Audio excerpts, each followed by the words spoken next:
You've been searching for the best way to generate passive income in your life and heard that real estate is a great way to do it. But you're tired of all the so-called gurus who are all talk and no substance.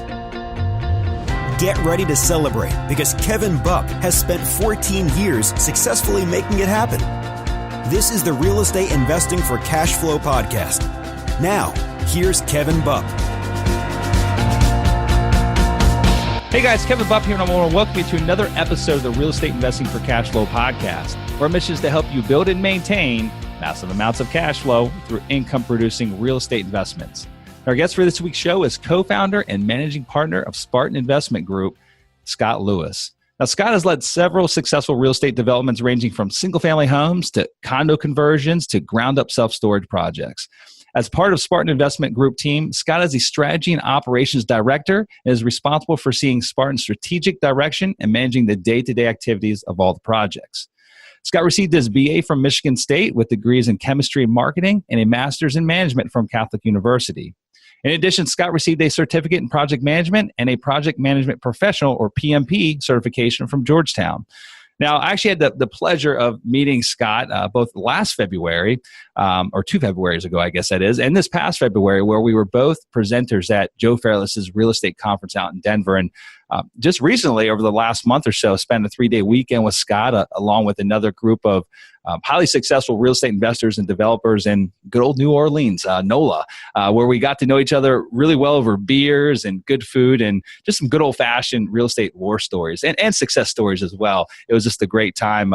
Basically a 3-day mastermind in a really fun city is what happened there. So Scott, I told him he had to come to the show because he's got a very diverse background and making a lot of big things happen there at Spartan Investors. But before we get on to the show with Scott and dig into the nitty gritty, I got a very important batch of updates for you guys.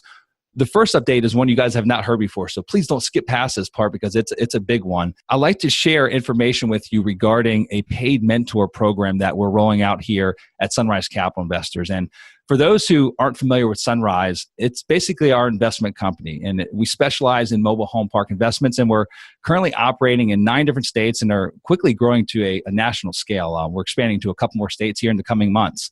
In fact, we're actually on track to double in size this year alone, and have a very lofty, but also I feel very achievable goal of getting to 10,000 lots under ownership by 2023.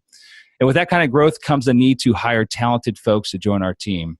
And so with that being said, we're currently seeking a very ambitious turnaround specialist to join our team and are even willing to train this right person. Okay. So for the right person, if you don't have a background in property management or real estate, we're willing to train that right person.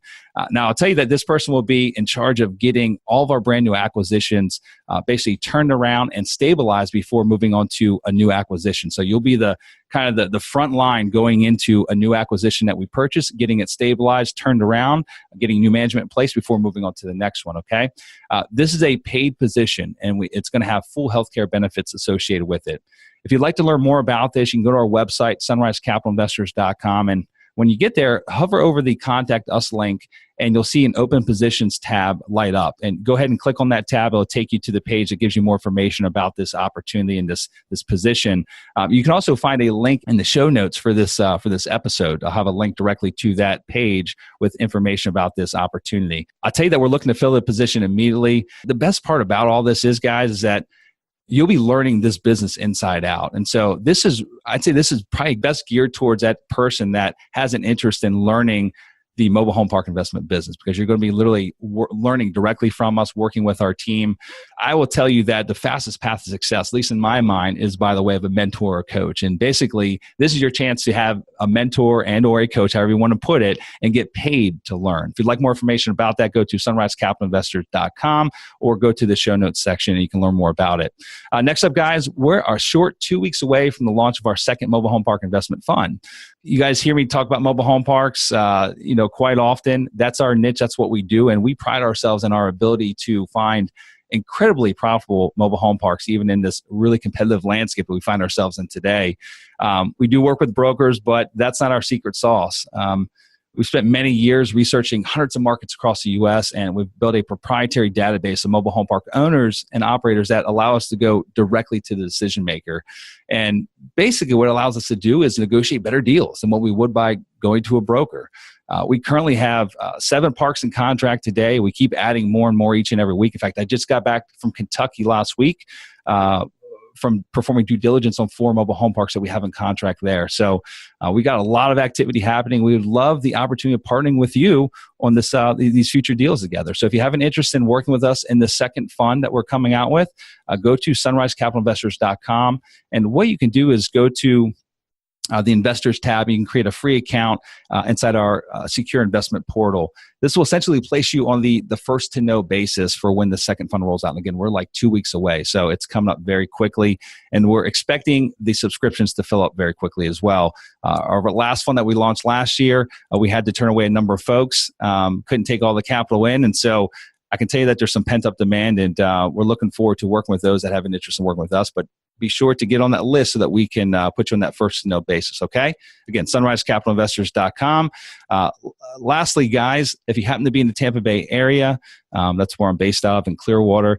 I love meeting others that share the same passion as I do, for real estate investing in general. So not necessarily just mobile home parks, but real estate investing in general. So if you find yourself traveling to Tampa Bay area, shoot me an email, kevin@kevinbupp.com, and let's try to coordinate our schedules. So now, guys, without further ado, I'd like to welcome our guest for today's show, Scott Lewis. Scott, how you doing, bud? I am doing outstanding, Kevin. Thank you for the opportunity for being on the show. And listeners, I really appreciate the opportunity to talk to you about what I'm doing and potentially share some nuggets of wisdom here that can help you develop your business the way that we've developed ours. Yeah, and I know you've got a lot of nuggets in that brain. So what I'd like to do before we dive into the nitty gritty, because there's a lot of information I'm going to try to extract from you today, Scott.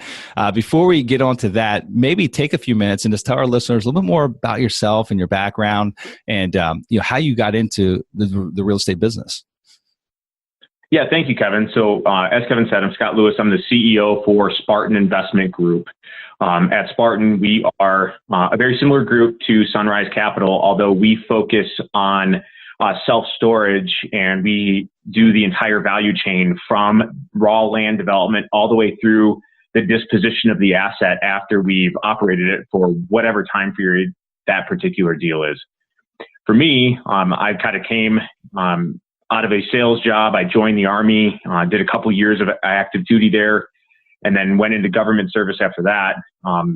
Wasn't really a huge fan of government service, but I learned a lot of really good skill sets in project management and strategic planning through there. I was able to get a master's. That coupled with my military education have really kind of positioned me to grow our business along with our 4 other full-time folks to take us to the next level. We've really experienced exponential growth, and as Kevin mentioned for Sunrise, that they're looking to double. We are as well, and we've actually doubled over the last probably 12 months here at Spartan, and really taking it to the next level. Well, fantastic, Scott. Yeah, and I got to know a good bit about your business there in New Orleans. That was a great time, by the way. I learned a lot about you and your company and kind of your future growth plans. And you guys are just making a lot of great things happen. And what I'd like to talk a little bit about, and I'm going to probably bounce all over the place a little bit here, and you have to try to keep me in line. I want to talk about some of the projects you're working on today, some of the challenges you faced along the way, how you've overcome those challenges. I know you literally have new things happening each and every day, especially being in the development side of the business. I mean, every day is a new challenge. And you guys have done quite well in that side of the business. So let's talk about, first and foremost, like what's exciting to you today in the self-storage space. And I'm speaking more specifically to self-storage as an asset type. Why do you guys like self-storage? Why are you so excited about it? I could speak for hours on why we're so excited about mobile home parks, but we're not going to talk about today. We're going to talk about self-storage. So please give me some insight on why you love the niche so much. Yeah, fantastic question, Kevin. So in 2016, we were residential developers, and we realized that was really not the space that we wanted to be in. And we went through a strategic decision-making process in October of 2016, and we analyzed multiple asset classes against a set of evaluation criteria that we developed in-house. A couple of those evaluation criteria were ease of management, responsibility, i.e., what am I responsible for, and then ease of evictions. Another one that was kind of secondary was, how did the asset class do through 2008 and 2009? And I'll be completely honest, mobile home parks were actually a very, very close second place to self-storage for us. But based on our evaluation criteria, we chose self-storage because it's a very easy asset class to manage. Now, there's a lot of move-ins and move-outs, but they're usually very, very fast. We actually have revenue management systems that are sophisticated enough to price it based on your occupancy on that particular day. Mm-hmm. So we're able to adjust rates as the market dictates to us. Evictions and self-storage, anybody that's watched HGTV or whatever TV show has those storage wars, it's not true at all, but there is, we do auction off your stuff. It's a little bit more complicated than how they make it look on the storage wars. And one of the kind of the key things that they don't tell you is the storage operator only gets the money that is owed to them. They don't get $10,000 for the unit or whatever it is. There's very strict laws on it. However, it takes me anywhere from 30 days in Texas, which is, I mean, it's Texas, right? So, to someplace, 90 days in a tougher jurisdiction like Washington. Mm-hmm. And then when you look at how the asset class performed through the recession, for commercial assets, it was about a 15% recapture rate from foreclosures, but self-storage hovered around 7%. And it's a pretty stable asset class because people either need it because they're buying too much stuff, like right now, four-wheelers and boats and grandma's rocking chair and all that stuff has to go somewhere. Or it's on the unfortunate side to where they're losing a home and they've got to downsize and they need to put their stuff somewhere. So they don't want to get rid of they don't want to get rid of all the toys when they're actually losing everything, right? They need to store it. It's hilarious. We were assessing a deal in Ohio. And for those that are our age, Kevin, they're going to remember the old Trans Am with the eagle on the hood. Oh, yeah. Right? Oh, yeah, glory days, like mullets and all. So we were assessing a deal in Ohio, and two of our folks were on ground, and they see one of these old Trans Ams, and it literally is up on blocks with a tree growing into the window and out the top of the roof. So maybe this thing was an early 90s model. So how much was it worth? Like if it was in pristine condition, a couple $1,000 maybe. But this thing was like really bad off. And we asked the owner about it. And the owner of that Trans Am had been paying $65 a month for 14 years. Oh my gosh. So it's I kind of attribute it to, maybe it's not a great comparison, but I know across the country now we have Planet Fitness, right? That's a gym chain. It's like $10 a month. And I really think that their model is built around, for the most part, it's so inexpensive that it's more of a hassle to actually cancel it than it is just to like let them charge your card $10 a month. And like, maybe 1 month I'll start going to the gym and get healthy, right? It's kind of the same thing as self-storage. Like everyone hates moving their stuff. Like I despise like moving. In fact, we're building a home right now, and I literally am not looking forward. Even if we're going to hire a moving company, there's still a massive process involved with like logistically getting from one place to the next, getting the stuff from one place to the next. And I think it comes down to that, Scott, like in self-storage, like people just don't want to move their junk. They don't want the hassle of moving the stuff, right? The guy knows that car's probably not worth anything anymore. It's got trees growing out of it, right? But in his mind, he just doesn't even want to go through the hassle of listing on Craigslist and dealing with all that kind of crap. Or maybe he thinks one day, you know what, I will restore it. And what is $65 a month? I'll keep paying it, just not even worry about it, which is beautiful for our business, right? That's good. It's a good thing for you. It is. And there's, in addition to the pain point of having to deal with the stuff and self-storage fees, for smaller units are relatively small. So they're painless when they whack you every month. However, there's another thing. It's a kind of a concept in psychology called loss aversion. People love their stuff. Yeah. So you probably have a coffee mug in your cabinet that you cherish to no end, and you would want $25 for that coffee mug. But me, I see a coffee mug. I will give you $1 for it. There's actually a pivotal study, and I think it's a factor of like, I don't quote me here, but it's a 3x multiple or something like that. That somebody that owns something values it 3 times higher than somebody that does not. We see it in residential real estate all the time that sellers think that their dump is the greatest thing in the world. But it's like, I, as a buyer, see a dump. So that's really what it is people are afraid to get rid of their stuff because it has sentimental value and that psychological concept of loss aversion. Yeah, no, that makes a lot of sense. So I want to talk about you getting involved. Like once you made the decision that self-storage was going to be the asset you guys were going to put your focus into or transition your focus to, what did you do at that point in time in order to get educated in this niche? Can you speak to that a little bit? I mean, I know, the fundamentals are somewhat the same, when you look at self-storage versus mobile home parks versus multifamily, other types of commercial real estate, valuing things from an income approach. But there's unique nuances that are associated with each one that make them, sometimes a little bit of a beast to, get your arms around and grasp the concept of how am I going to make money here? And so talk to me a little bit about that educational process for you and your team. That's a great question, Kevin. So what we did is we did a 90-day stand down.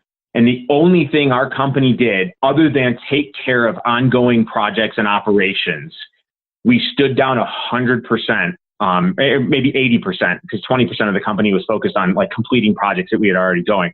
Mm-hmm. And we did an educational blitz. We ordered every single book. We listened to every single podcast. We went to every single meetup, every single SSA, the Self-Storage Association, and Inside Self-Storage are the two big kind of governing bodies for collective learning for the space. We bought their CDs. There's a couple of well-known experts, quote unquote experts out there. We listened to all their YouTube videos. We did everything we could, and every team member did nothing for 90 days other than ingest as much information as we can. And I'll kind of boast about our team a little bit. We were at a self-storage mastermind where there were supposed to be experts, and we were by far the most educated people in the room. And at that point, so we made the decision and we started that blitz November 1st of 2016. That mastermind was in April of 2017, and we were asked to present on what we knew. That's 6 months into it. We were already considered by some of these groups to be very knowledgeable on the subject. So that 90-day education blitz was incredibly important. And that's what I tell anybody that I talk to, like, if you're going into something new, I'm an infantry officer in the Army, and we have a saying that, like, when something comes your way that kind of throws a curveball, you take a knee, face out, and drink water. That's basically a way to kind of collect yourself and fall back onto the training you have. So, we basically took a knee, faced out, and drank some water for 90 days to get as educated as we could before we moved into this space. Yep. No, I love it. I mean, I did the same thing getting into the mobile home park space. Once I learned about the niche and was intrigued enough to say, hey, like I need to dig a little deeper, I essentially gave myself a year to both get educated and also buy the first property to either, in my mind, either prove the concept or disprove the concept. It took a little bit longer than a year, but I did everything possible in that year period of time to get educated and to find opportunities, evaluate them, and to, again, determine whether or not this was going to be the long-term play for me, and my team. And that was like 6 years ago. So here we are today, just buying mobile home parks. But I think that's very important. I mean, I really think you have to engulf yourself and surround yourself by everything and anything related to that particular topic or that niche, which is exactly what you guys did. So that's awesome.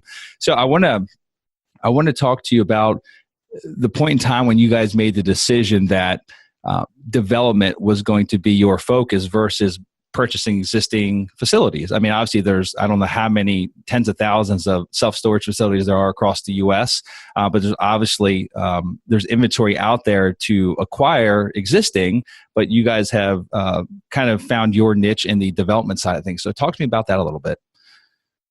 Yeah, great question. So one of the things that we did was a value chain analysis to kind of see where we stood against our competitors.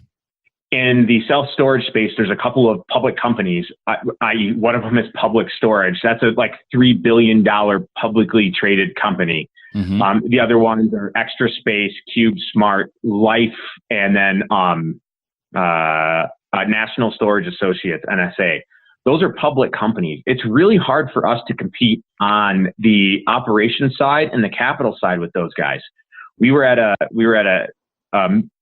an association meeting where NSA was presenting because they just did their IPO. So they raised, I want to say, $300 million of capital to place in the market. Wow. And that capital cost them 1.34%. What am I going to do? Yeah. It is like, like, good on them. That's amazing. That's an awesome story because they came from nothing. There's a group that put it together in about 5 years and took the company public. So it's an outstanding story, but it's not a win for me because now I'm competing with somebody out there that has 1.34% capital. What am I going to do? Mm-hmm. So really the space for us to play, I worked with the CIO from Procter & Gamble at one point in time, and he made a statement that stuck with me. And he said, listen, for Procter & Gamble, we look at the field that we can play on, and we choose the playing field that we know we can win. So we're not going to fight the big giants. That's a way to just get your head punched in. So we looked at where we could win, and in development, we have very, very robust processes in place to protect us in the development space because there is a lot of ups and downs. There's a lot of ways it can get sideways. Mm-hmm. So we went through and we developed our due diligence process such that it's 300 lines long right now. So we've just found that we really have kind of a competency in development. So that's where we're looking at. So we're looking at mainly developing raw land or value add plays, facilities that are a hot mess with expansion capacity. Gotcha. We can't compete with the other facilities out there. Just as you have seen in your industry, there's a lot of buyers out there that are throwing capital around, so we can't compete there. Yeah. So like the major players in your niche, in the self-storage, so the publicly traded companies, are there only 3 publicly traded or are there more than that? 5. There's 5 total. So of those institutional players that are in your niche, are they just in the core primary markets, or are they also expanding out into the secondary and tertiary markets? And I'm leading to the question of, is there opportunity for you guys to be looking in the markets where they might not be looking? So absolutely. So the primary markets, a lot of them, with the exception of California, which has a lot of barriers to entry, a lot of the primary markets are becoming saturated because the big players, and there's been a huge development cycle over the last, say, 24 months. So the big guys, what they're doing is they're looking for small guys like me to go out there and take the development risk and take this thing from a patch of dirt to a nice new facility, and they're buying them empty. It's called a C of O deal in ours, because they know they can operate them way better than I can, and I know they can operate them way better than I can. However, I can develop much, much faster than they can. One of our contractors is working with one of the REITs, and he said it takes them 2 weeks just to get a decision. So with that, we are actually looking in tertiary markets right now because there is demand in those tertiary markets, especially because the populations are moving to those tertiary markets because cities are becoming outpriced for residential properties. Mm-hmm. And for storage, demand is 100% driven on residential. For most part, is driven on residential properties and the amount of people that are living in a particular ring, if you will, around the projected site. So to answer your question, absolutely, there's a lot of space to play. Okay, give me some of those metrics that you guys look for to determine, an ideal location. I mean, number of rooftops, rooftops coming online over the next, X number of years. Traffic counts, ingress, egress, opportunities. Just speak to me about some of the basic metrics you guys look for, like to either say, hey, got this patch of dirt here. That one doesn't meet these 3 criteria. Let's just, let's throw it in the trash can. Or this one meets 3 of the 5. We need to look at this one a little deeper. What are those metrics? Yeah, that's a great question. We actually have a director of business intelligence that has developed a research protocol in which he calls market reduction to identify the markets that we want to play in. Mm-hmm. And some of the key metrics that we look at are population growth, because it's the demand is heavily influenced by the number of people there. Heuristically, across the United States, storage is 7.01 square feet per person in a census tract. Okay. So we look at something that are called core-based statistical areas and pull it from various online systems to get that information. Another one is competitors. How many competitors are in the area? If it's saturated, and we do a demand analysis for every single area right up front before we even go down the road, because there has to be a certain amount of demand for us. The average self-storage size in the United States is 52,000 square feet. That's the average. There's some little guys that are 3,000 square feet on Billy Bob's lawn that he built out 15 years ago to maximize some revenue. And then there's some 300,000 square foot public storage monsters in downtown Seattle because there's 3 million square feet of demand because the populations are so dense. Right. So we look at the number of facilities that could be built to suck up the demand. So we kind of figured if it's one facility sucks up the entire demand, that's kind of risky. But if the demand is such that you have to build 3 or 4 facilities, then we like that area. But one of the big things is population growth and presence of the REITs, both national and regional REITs. There are regional REITs that aren't public, they're private REITs, but they still have pretty good reach and pretty good operations. Did we pay attention to those as well? Okay, fantastic. And so I want to talk about the project you guys are working on now in Washington State. Can you give us, I mean, I know that I don't want to ask you to disclose too much, but if you would just maybe share some 10,000 foot view points from that deal, like how you found the patch of dirt, what excites you about that marketplace, and then also, I don't like to always talk about the good fluffy positive things. I like to talk about some of the challenges because I feel like most people talk about only the positive highlights of their real estate investing career, about all the big deals they did, of all the great things that came about, the transactions, but they never speak about the challenges and how they overcame them. And I feel like we learn the most from those challenges, right? If we're not failing on a regular basis, we're not learning, we're not progressing, we're not growing as individuals and as businesses. And so, speak to me a little bit about this deal, how you found it, what excites you about it, and any other particulars that you wouldn't mind sharing. Yeah, no problem. The deal is public knowledge. We've talked about it at a bunch of conferences. It's actually, it's in Black Diamond, Washington. It's all public knowledge. We've already had public meetings and everything, and we actually just gained our approval for conditional use. So there's a positive, but there's a lot of, not negatives, but just trials and tribulations that went through it, because there's no self-storage in Black Diamond. So going back to kind of how we found it, I'll be completely honest. I don't have the intricate details because our director of business intelligence called our chief investment officer, who actually lives up in Seattle, and she said, "Hey, I want you to go drive this strip of road. I think it's a good spot." Now the wizardry she used to pick out this like 3-mile patch of road in a tertiary market outside of Seattle by an hour and a half southeast, I have no idea. However, when Ryan was driving down there, because he was going down that way anyway, so she's like, "Look, within about," she gave him a grid point to put on his phone, and it was one of the most amazing things I've seen. Within 50 meters of that grid point, there's a sign that says self-storage coming soon. So like our like whole like just deflates, right? We're just completely defeated. But she's not. So she digs in and she's like, "Guys, the person who's doing this has been saying that since 2009. I don't know how much we have to worry about him." So we're like, "All right, like get ready, get set, go." So we execute a pre-app meeting with the city, and we start the conditional use. So for most jurisdictions, self-storage is not a matter of right. It's a conditional use or special use permit. So you have to go through a lot of hoops. So before we had our conditional use permit, we had pushed in about $250,000 on just plans and permit fees before we even had a permit, completely at risk. So, through that process, everything was supposed to take this long. Well, it's development. It never takes that long. So it took us about twice as long to get that permit as we had projected. So, for our investors that are coming into the deal, it's extending their timeline a little bit. However, we were very clear up front. They're like, "Hey, this is development. Like, these are our projections based on what we're being told." But, whenever you're dealing with any jurisdictions, whether it's federal, state, local, county, whatever, stuff gets in the way. So we had a bunch of ups and downs there. Like, we thought we were going to close, and we didn't, because the competitor came back in and he actually did something in September on his permit, which kind of spooked us a little bit. But then he kind of just went away, and then the requirements just kept adding up and adding up and adding up, and we're writing $10,000 check after $10,000 check. And really there was no huge defeats in that. They were just a bunch of minor stuff, just getting flicked in the eye multiple times. There were no great beatdowns. And ultimately we were successful because we stuck with it.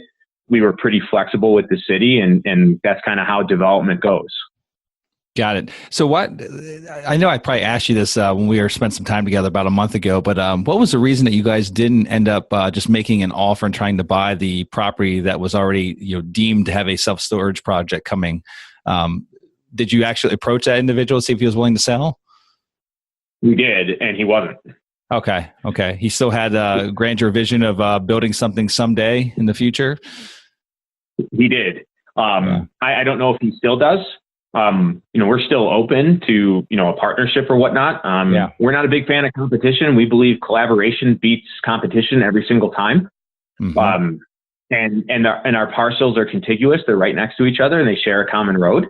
So, ours is 5.67 acres. His is about 5.5 acres. So instead of doing a 5.5 acre self-storage, we could do an 11 acre PUD, a planned urban development, and have a really nice project that we combine together. And we proposed that to them to say, hey, we'll use 5 acres for storage and we'll use the other 6 acres for, retail or whatever we think would be feasible in that particular set of the neck of the woods, because there's 9,000 homes coming. Wow. So generally it's insane. It's going to be a big development opportunity here in the next couple of years. So that's why we wanted to partner versus compete. So. Yeah, very interesting. He didn't have an interest. Okay. So maybe he will once you guys a little bit further along. Maybe there'll be an opportunity to partner down the road. But speak to me a little bit about the rooftops are coming over what period of time? So 9,000 rooftops over what projected period of time you're looking at? I think it's 3 years. They're already permitted. They're already starting to sell them. Okay, fantastic. And so this is you said it's about an hour and a half from Seattle. Now, will that result in commuter traffic to Seattle? I mean, is that the travel pattern? Will people live that far away from Seattle that work in Seattle? Will they travel that far? Yes, it's already happening. Okay, fantastic. Folks, there's a town just north of it called Maple Valley, and people are already living there. So Black Diamond is the next town south, and it's just it's moving that direction because people have to. I mean, Seattle real estate prices are incredibly high. Yeah, right. So what's your projected lease up time frame on something of this size? Yeah, good question. So these development deals take a long time. So it's about 24 to 30 months to get it to certificate of occupancy where we can start leasing up. And then I want to say that it's about 14 months to break even. And then, which is in this particular project, I believe is about 60% occupancy. And then I want to say, and I'd have to go back and look at our pro formas for specific, but I think it's about 20 months to stabilization, which in our industry is 85% physical and economic occupancy. But your goal here is not to get to that point in time, right? Your goal is to actually finish the project and then sell it to one of the larger REITs. Is that going to let them do the infill? Is that correct? So or we have you guys actually? Go ahead. We have a couple of courses of action for the exit for here. 2 of them are sell it at C of O. If the opportunity is there and a REIT is interested in buying it, mm-hmm. and we can come to a good agreement, then absolutely we would consider that. The other one is to lease it up and operate it. This thing produces very, very good cash flow at stabilization. So to operate it for 6 years after stabilization, it would be a very good win for us as well. So really, we try to have, as in any real estate asset class, you want to have multiple exit strategies. And for this one, there's 2 prominent ones for us: is either just to hold it and operate it, or sell it at C of O if a REIT or a regional or even a private buyer from China wants a self-storage facility. It doesn't matter. Yep. What kind of debt is available once you guys reach stabilization? Which is what is it? 80% in your industry? 85. Once you guys reach 85%, what kind of debt's available? Is there agency debt available, Fannie or Freddie, for self storage, or is it primarily CMBS as far as non-recourse? Yeah, so good question. So the debt that we're putting on this is an SBA loan. So self-storage actually has a NAICS code, a North American Industrial Classification System, I think is what it is. So self-storage actually has a line item NAICS code. So it's actually considered a small business. So we have access to small business financing, which is outstanding because it's 10% down, 90% financed, up to 10 million. And the bank that we're working with has a pari passu loan for anything over 5 million up to 10 million or so. So for that, it's actually called a mini perm loan. So we have construction financing for the first 24 months, which is interest only. And then the principal and interest slowly creeps up to your maximum payment at stabilization. At stabilization, it converts to permanent financing with a 25-year amortization on it. And it's actually really good financing. As far as the recourse, go ahead. As far as the recourse, it has a 3-year burn off. So 3 years, your recourse burns off. Wow, that's great. It happened to balloon, or is it fully amortizing? all the way through? That's a good question. I don't know the answer to that off the top of my head. And the reason 25-year AM and a 3-year burn off on the recourse is a beautiful thing. Yeah, and the defeasance is a 3-year burn off as well. So it's 3% in year 1, 2% in year 2, 1% in year 3, and then it burns off. So there's no defeasance after that. So gotcha. Fantastic. So talk to me about some of the challenges you guys have faced on this, you're getting to where you're at today with this development project and how you've overcome them. Maybe just pick one of the big challenges and how you guys have pushed through it. Yeah, good question. So the real big challenge is understanding the totality of the requirements in a jurisdiction that hasn't had development for a long time. So it's a small city staff that are completely overwhelmed. We've been in their office, and the amount of plans that are in like one person's office, they're completely overwhelmed. As many smaller jurisdictions, they're budget constrained. Yeah. But I will say, like, we've had a really good relationship with them. It's been a back and forth relationship to where both sides have been flexible to get the deal done. So the real challenge that we've had here, where in northern Washington, was wetlands. So we have wetlands up there, and there's all kinds of oversight agencies from the federal level to Army Corps of Engineers to state level that have a say in these wetlands. So that was the number one thing we looked at to ensure that we could do this deal. Mm-hmm. And that was our biggest challenge, was to come to a satisfactory agreement on what we would do with these things, because they're right in the middle of the site. They basically make it not developable. Gotcha. So, so we working back and forth with the city's consultant, our civil team. That took a long time to iron that out. And it also, every time, we say, hey, jump, I think a $1,000 bill shows up in our mailbox. So just the big challenge for us was understanding where we were going to end up there and to make sure it wasn't going to kill the project. And it didn't. We came up with a good plan. We're actually going to move the wetlands, and we're going to create a much, much better wetland and a larger buffer and co-locate them. So we actually create a really nice habitat for whatever little critters are interested in living in the new luxury condo building for critters that we will build out there. So that was the biggest challenge there. Okay, fantastic. I know you had mentioned that too, and I never knew up until you had told us this that you could move wetlands. I had no idea that could happen. So hopefully you guys know I'll take a gold nugget away from that right there, because I know I did. I had no idea that could happen. Did you, Scott? Were you aware that you could actually move wetlands getting into this project? I mean, did you know that was an opportunity or an option?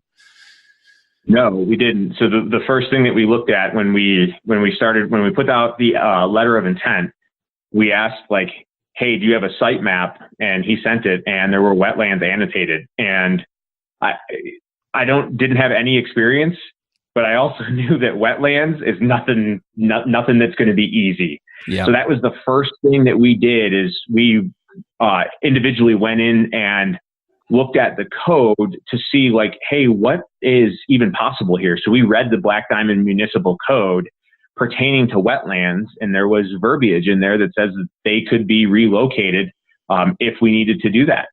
Mm-hmm. So that kind of gave us the hint, and then we went out and hired a biologist and said, hey, like, we've got some wetlands here. What can we do with them? What are our options? And he presented the options. So I think it's really about asking good, solid questions, mm-hmm. Always kind of thinking that there's a positive solution to every single problem out there, and then getting the right people on the team that can help you find that positive solution. Yep. No, that's great advice. Well, fantastic, man. Well, you've been at this now for how many years? When did you first do that first development deal? I know it was single family, but when was that? What year was that you guys got started? So that was 2015. 2015. Okay. So you've been at it a number of years now, 3 years. Knowing what you know today, you've been through a lot. I mean, you guys take on a lot. You got a lot on your plate. You guys dive in head first, which is awesome. I love it. And you guys move really fast. I mean, just literally spending like an hour around you, I feel like I have like 10 days worth of information. I mean, because you just like, you jam it in. It's awesome. It's good stuff. And so where I'm going with this, Scott, is 3 years of experience, 3.5 years of experience since you first got off the ground, the real estate side. Knowing what you know today, if you go back into year one and give yourself some advice back when you're doing those single family developments, what would that advice be? Slow down. So is that possible for you? I don't know if that's possible for you. It's funny. We have a condo conversion project in DC right now that, we had spent 18 months trying to get it, and we finally got it, and we got it for $400,000 under market value. So we were just so excited to get started, and we pulled the trigger with a garbage team, and we are still fighting that project to drag it across the line. So now, with a GC, a bad GC, I think you told me about that one. Is that what you mean by a garbage team? Like just bad GC? Bad GC, bad architect. Okay. Unfortunately, we had worked with the GC before and he had been okay. But this project kind of got away from him, and the architect came as a recommendation from somebody else, but we didn't do the right due diligence for us and turned out to be a bad architect. In fact, he made some big mistakes on the plans that almost cost us several $100,000. But luckily we fought through it. So I would say slow down, build your plan, take a knee, face out, drink some water. Don't make any decisions right away because you're super excited that you got an amazing deal. Mm-hmm. Go through whatever process you have to select the best people for your team, and don't skimp on your upfront team in terms of cost, because it's going to cost you a lot more on the backside. Gosh, that is such great advice. You never ever want to factor cost into the selection of a team. Like whether it be a GC or an architect or any other type of licensed professional you're going to get involved in your project. The price should be a consideration, but it shouldn't be the only consideration that you're going to make your choice on. So, Scott, you've shared a lot of great information with us here in the past 45 minutes, and what I'd like to ask of you as we enter into what I like to call the golden nugget segment of the show is, if you had just one final golden nugget of advice or wisdom that may inspire or motivate our listeners as they progress in their real estate investing career, what would that one last golden nugget be? Yeah, great question. And the golden nugget I'll tie into a quote from Napoleon Hill in Think and Grow Rich. He tells a story about an engineer mining for gold that quits because he just gives up and he doesn't have a good team. And what happens is he quit 3 feet from gold because another engineer came in, took a different methodology, was patient, hired a good team, and moved the drilling operation 3 feet to the left, say, and struck gold in like a month. Yep. So with real estate and especially development, you're 3 feet from gold if you develop a solid plan and just realize you're going to take some lumps along the way. And as long as you don't panic and you don't do something stupid and you have a plan for when you get punched in the face, you'll make it through. You just got to keep with it and just stick it out. And there's a book out there. It's titled Grit by Duckworth is her last name, and I can't think of her first name. I've not read that one yet. Okay. It's a fantastic book, and it really talks about grit and resilience. And it's not something that you're born with. You can develop grit over time. And I want to say it's Angela Duckworth, but I think I'm wrong. But the name of the book is Grit, and it's a fantastic read. So that would be my golden nugget. Stick with it. Okay, fantastic, guys. I'll look that up as well and put that in the show notes. A link to that the book. It's Grit, correct? GRIT, Grit. Yes, and the author's last name is Duckworth for sure. Okay, fantastic. I'll look it up and put it in the show notes. Well, Scott, this has been an absolute blast, man. I'm glad that we finally had the ability to do this together. And I've gotten to know you quite well over the past. Not too much of the first conference. Last conference we spoke a bit, but in New Orleans, that was a blast, man. A lot of good brains put together for those 3 days, and just had a lot of fun with you, man. And you guys have a lot of exciting things happening there at your investment group with Spartan. And for those that want to tune into what Scott's got going on. If you have an interest in contacting he and his team or any of the projects they're working on, or just get a better sense of what it is they do in the self-storage space, you can go to his website, which is Spartan-investors.com. Again, Spartan-investors.com. Scott, that's all we have for today, my friend. I really appreciate your time, and wish you guys the best with all of your projects you're currently working on, all the future projects, and you guys are kicking ass, man. So just keep doing what you're doing, my friend. Kevin, thank you very much, and I've appreciated our time together. I really enjoyed New Orleans, and I've learned a ton from you guys as well. So it's been a really reciprocating relationship that we've been developing over the last couple of years, and I look forward to taking it to the next level. Congratulations! Now you've got more of the best tricks of the trade in building massive amounts of passive income from real estate. For more amazing resources, visit realestateinvestingforcashflow.com. and we'll see you next Monday morning.